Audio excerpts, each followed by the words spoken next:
I'm very happy to introduce our next speaker, Dr. Yanghee Wu from the City of Hope in Duarte, California, US. Dr. Wu is an internationally recognized surgeon scientist with expertise in robotic surgery and gastric cancer. She is sought by patients for her surgical talent, candid bedside manner, and compassionate care. As a leader in her field, Dr. Wu has dedicated her unique perspective, training, and expertise to bring the best of surgical innovation and medical discoveries to transform personalized, patient-specific stomach cancer care. So with no further ado, Dr. Yanghee Wu, welcome. So I'd like to thank the organizers, Teresa, for inviting me to participate at the symposium on live. And I've been asked to speak about updates in surgical management of stomach cancer, and that will be the focus of the presentation.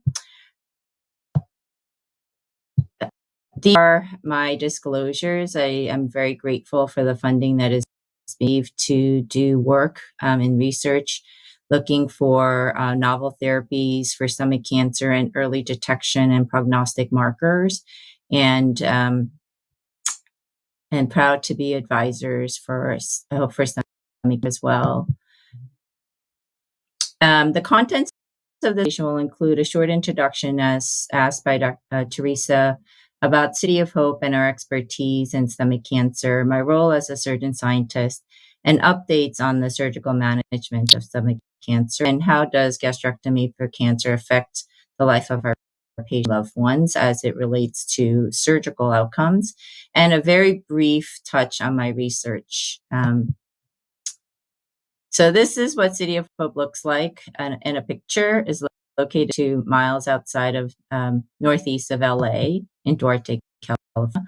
City of Hope is a comprehensive cancer center. It's older than 100 years old, and it seriously focuses on a comprehensive cancer care for all types of cancer, solid tumors, bloodborne disease, and is part of the NCCN and NCI, and we help make recommendations for treatment guidelines for the United States.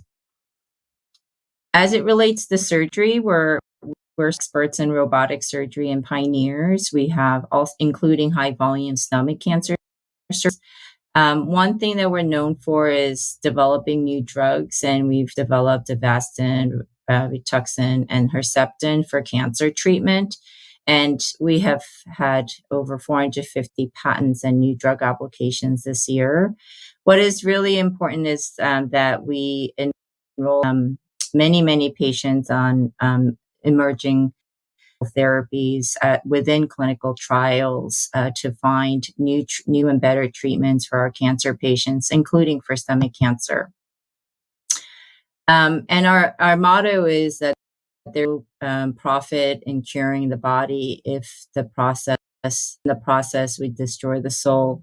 And I moved to City of Hope about 6 years ago, and I truly believe that we embody this motto.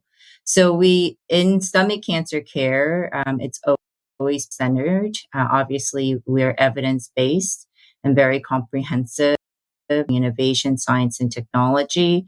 And this we need to bring to our stomach cancer patients everywhere, and not just at City of Hope. Multidisciplinary management, minimally invasive surgery, precision oncology, and trials to find the best therapies out there for our patients. Multidisciplinary care model optimizes outcome. This we know. For stomach cancer patients, it includes gastroenterologists who do diagnostic as well as staging procedures, surgical oncologists like myself. We need to perform the best operation, whether it's open lap or robotic. Proper extent of lymphadenectomy, which I will speak about later, is very important, and selective palliative surgical procedures and clinical trials and knowledge that exists in surgery and approaches. Medical oncologist, radiation oncologist, supportive medicine, and a multidisciplinary tumor board that all focused on stomach cancer care. It's not that common. We can see this kind of approach everywhere, but at City of Hope, we have a team of experts who treat stomach cancer patients. This is large group, and it had to be developed with intent. And as a surgeon scientist in the care of stomach cancer patients, my goal as a surgeon is to cure stomach cancer with optimized procedures and care for my stomach cancer patients with love. As an investigator, I seek more better cure stomach cancer patients. And as a patient advocate, like all of us, we strive to eliminate stomach cancer at home and worldwide. And so, as we all know what stomach cancer is, but essentially stomach is a tumor that arises in the wall of the stomach, anywhere from the G junction to the prepyloric region. Stomach cancer, if left untreated, will grow and it will invade through the inner walls of the stomach, and it will spread to lymph nodes and other organs. And we know patterns of behavior of these tumors and where they go: liver, lung, omentum, and mostly to the peritoneum after the lymph nodes. So the surgery as the only cure for stomach cancer, majority of what we do is prevention in high-risk patients. And CDH1 mutation or other genetic mutations that lead to stomach cancer, we can prevent stomach cancer from happening. In early stages of stomach cancer, as you know, if developed identified early, tumor with limited invasion into the stomach wall and no involvement of lymph nodes, surgery can cure early stage stomach cancer and have a great impact on long-term survival. But locally advanced stomach cancer is curable, but it is a technically challenging operation after the tumor invades the stomach and beyond the walls, possibly into the lymph nodes without distant metastases. So surgery must be performed with multidisciplinary multimodal treatment pattern. And as we know, as in the era of precision oncology, as emerging genomic information gives us better guide to treatment strategies, the role of surgery is being reevaluated.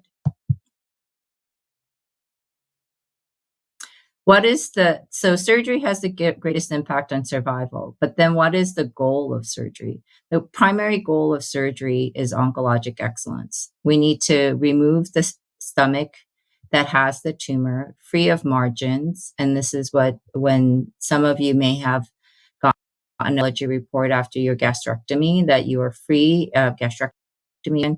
And also you will see that we need a proper extent of lymphadenectomy to remove all the lymph nodes that may harbor cancer. This allows us to achieve optimal cancer-free survival for our cancer patients.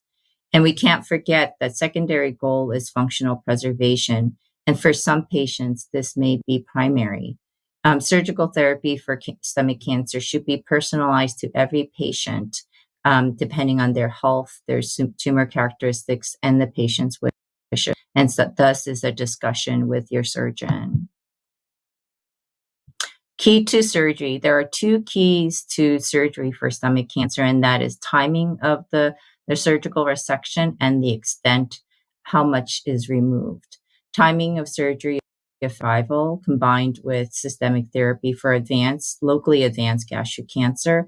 And now we know that some MSI high patients may not benefit from additional chemotherapy, and surgery alone may have the best outcome. We know that chemotherapy before surgery tolerated than after surgical stomach removal, and so this is also a consideration. So the proper extent of surgical resection achieves an R0 resection and lymph node clearance to the best long-term outcomes. Complete removal of associated lymph node stations means that early cancers, you can do a limited resection of the nodes just around the stomach. For the advanced stomach cancers, T2 lymphadenectomy that clears the nodes that drain the tumor that is away from the stomach also needs to be done. According to the NCCN guidelines, we need to retrieve more than 60 lymph nodes and assess them so we can properly stage the patient as well as give proper prognosis. And modified D2 lymphadenectomy should only be performed by experienced surgeons at high volume centers. This is an important factor that we will discuss in a little bit. And greater than 16 lymph nodes needs to be done to stage the cancer properly. More negative lymph node evaluated gives you a better prognosis. So what does this all mean? It means that based on many of the clinical trials, we have a no best outcome optimized strategy for early and locally advanced gastric cancer. So for early stomach cancer, whether you do a limited endoscopic resection or D2 lymphadenectomy gives you a very long-term cure. For locally advanced gastric cancer, we need to consider neoadjuvant or perioperative chemotherapy for most of our patients, and the surgery, and then adjuvant therapy. And MSI high tumors most likely should go directly to surgery. Sorry, not adjuvant therapy, but to surgery. And we'll very briefly touch upon the surgery, which for stage 4 stomach cancer patients, which is very limited at this point. And these are some of the reviews about the clinical trials that guide our therapeutic strategies now, and there's plenty. And your surgical oncologist should be aware of them, and the novel clinical trials evaluating the immune therapies in the neoadjuvant setting.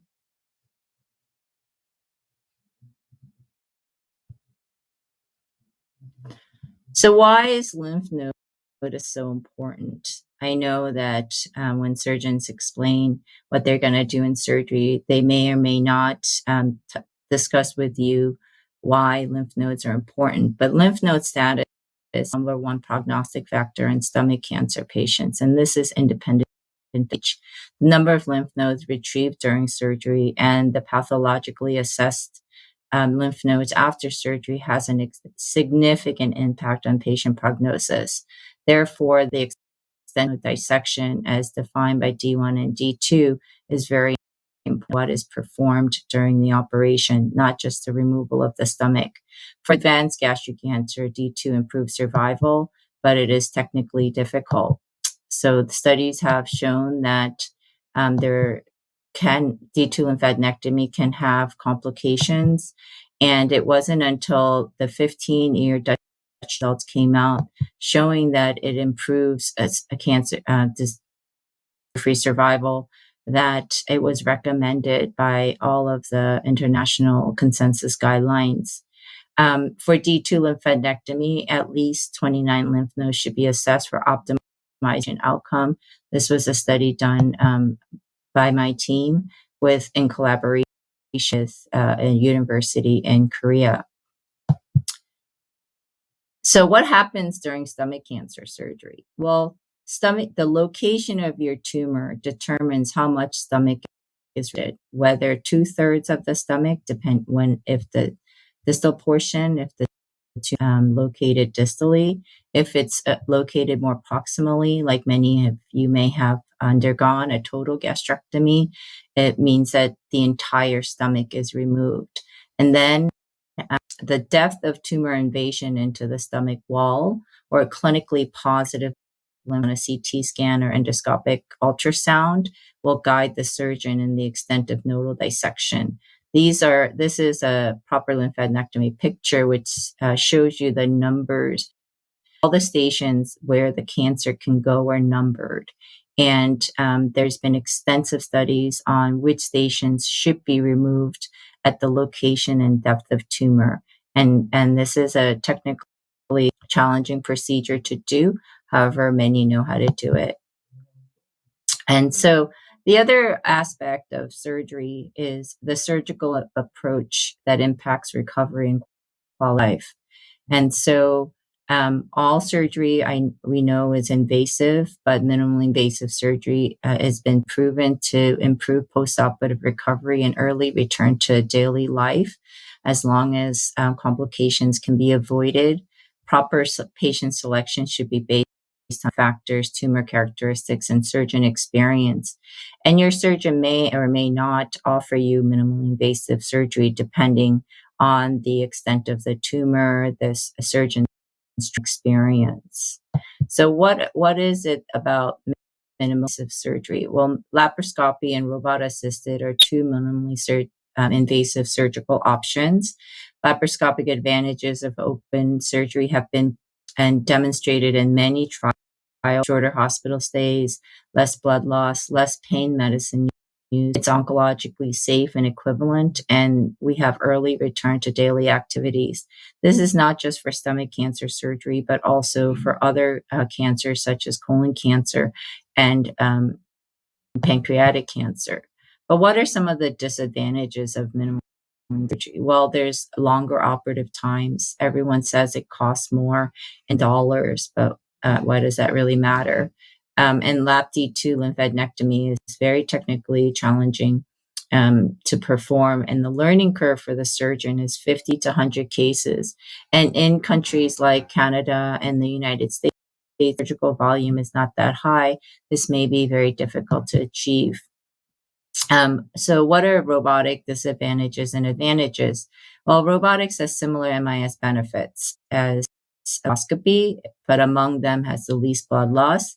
It's the most costly. It can improve due to lymph node dissection over laparoscopy, easier surgeon adoption, lower learning curve, and unlimited potential for technology integration.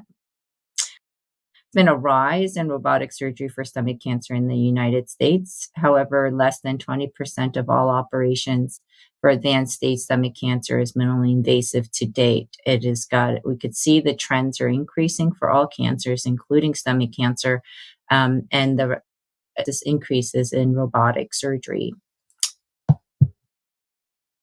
So this is what it looks like in my operating room. For the procedure, I'm seated at a console, and there is an assistant at the bedside with the robot. The technique published in the Sage's Atlas of Robotic Surgery, but essentially these numbered 1, 2, 3, A, 4 are the areas where patients get their incisions for the port placement and docking of the robot. And then to extract the tumor, we make an incision here or here, and you end up with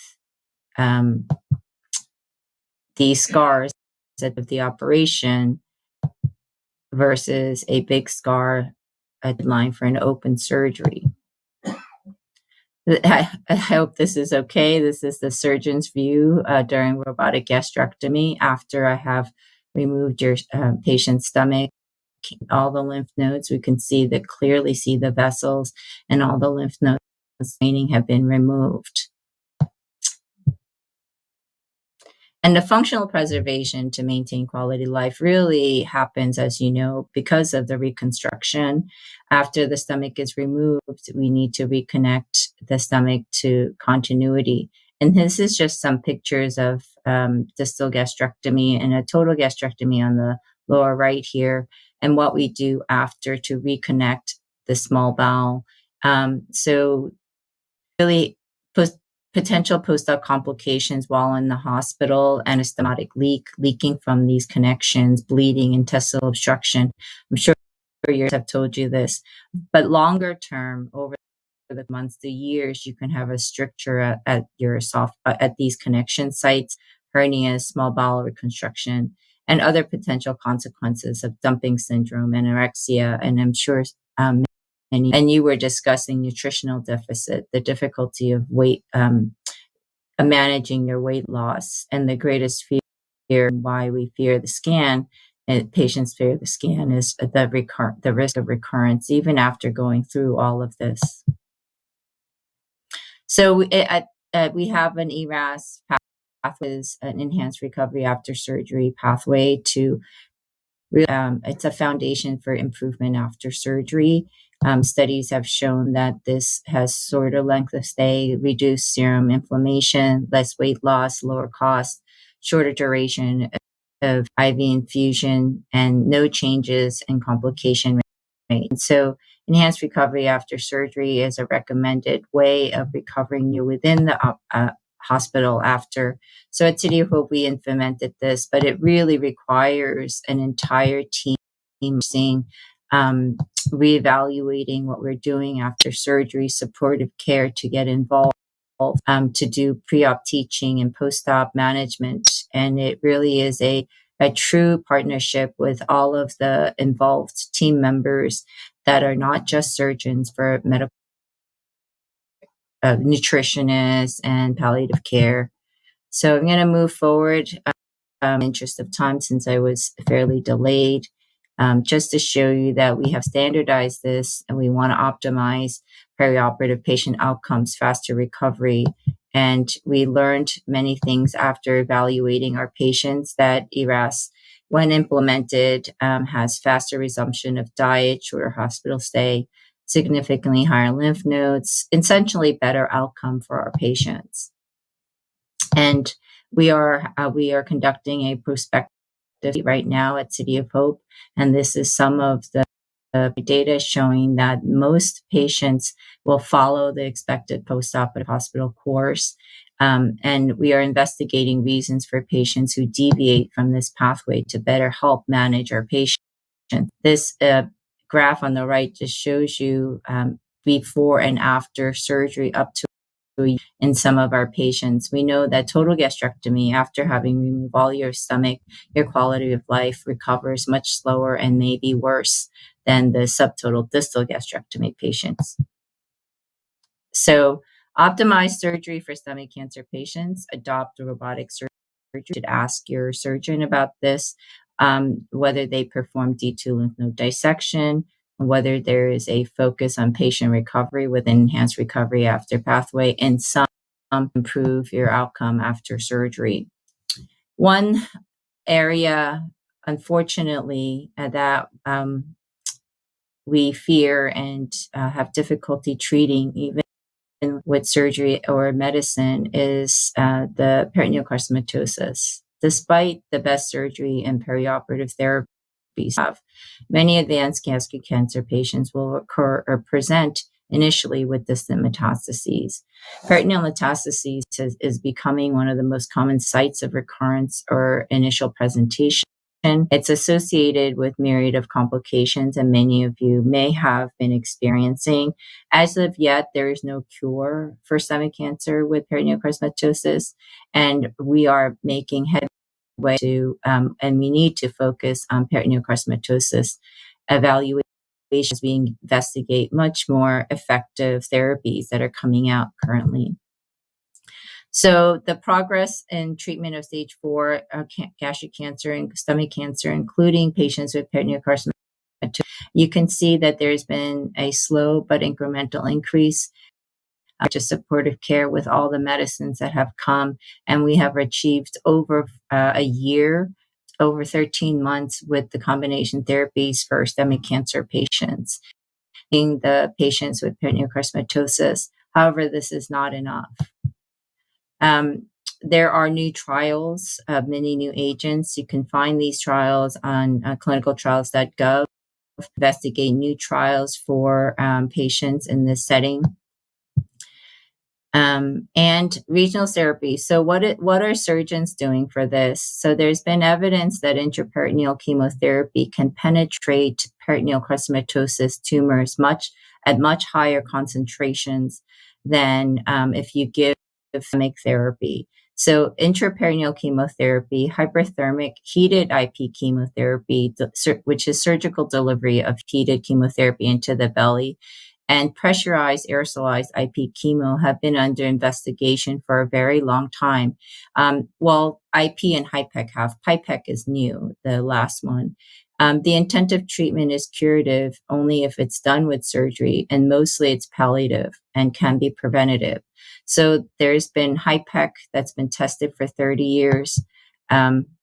We know that there are some benefits, but benefits are mostly for patients with diseases that you cannot see, and for about 4 months. Repeat HIPEC is being studied and shows some promise. And so we have HIPEC, which is the pressurized aerosolized IP chemo, which has been developed in Europe. There's been 42 clinical trials, over 800 total patients, and there's been many stomach cancer patients who've received this. It's safe and feasible, and but it's undergoing phase 1 trial in the United States. So at City of Hope, we are the center for the phase 1 device registry trial. Essentially, this picture here shows a laparoscope looking into the abdomen with a device that delivers high pressurized chemotherapy with a machine on the outside. This is a picture in the operating room. That's me over here looking into the camera on the top with my team, looking at the aerosolization setup, and then my fellow checking on the dosing of the drug and preparing to give our chemotherapy pressurized in a clinical trial at City of Hope. And then lastly, as we find novel methods for delivery into the peritoneum, this is a research that I do in my lab. When I take off my surgical hat, I don't take off my hat in advocating for stomach cancer and looking for a cure. So in our lab, we've created a novel oncolytic viruses that kill cancer, and it's been found to be extremely effective. We know its genome. It's more effective than the clinically available oncolytic viruses right now under investigation. We can make this big DNA virus carry genes of interest like PD-L1, anti-PD-L1 to target cancer cells and immune cells. And this picture on the right that shows percent cell survival, this is actually a patient peritoneal washings that has cancer cells in it. We give the virus extra peritoneally in a petri dish, and we know that our virus can infect and kill this tumor. So we're preparing a trial with all this preliminary data that we've acquired in our lab to bring this to GI patients with peritoneal cosmetosis. It's already gone in within 3 years of discovery and development. It's already been given to triple negative breast cancer patients in the phase 1 trial, and it's the drug is licensed out to Imugene, but we are we're planning on running phase 1 clinical trials and delivery of this and treatment of gastric cancer patients with peritoneal cosmetosis. So my final thoughts: stomach cancer is curative. Treatment for stomach cancer must be multidisciplinary and patient-tailored. I can't focus enough on the need for optimized surgical extent that includes proper lymph node assessment and possible application of robotic surgical approaches to improve patient survival and quality of life. Amazing scientific discoveries and technological innovations are emerging in cancer care. And there are numerous novel cancer agents, anti-cancer agents under investigation. And we must bring them to treat our stomach cancer patients. Stomach cancer patients will benefit from these advancements the more we investigate them and apply them and find out how they affect our stomach cancer patients. Our fight to eliminate stomach cancer and offer a stomach cancer-free life continues, and I'm glad to partner with my gut feeling. May God, and my final wish is that may God grant us the wisdom and the grace and the resolve during our battles in this collective war against stomach cancer. I am teaming up with many teams, and I thank you for your advocacy and listening to my presentation. Thank you so much, Dr. Wu. That's an excellent presentation. I think you've touched on a lot of very interesting points that I hope we can elaborate on during our panel discussion. So we'll leave the questions to the panel.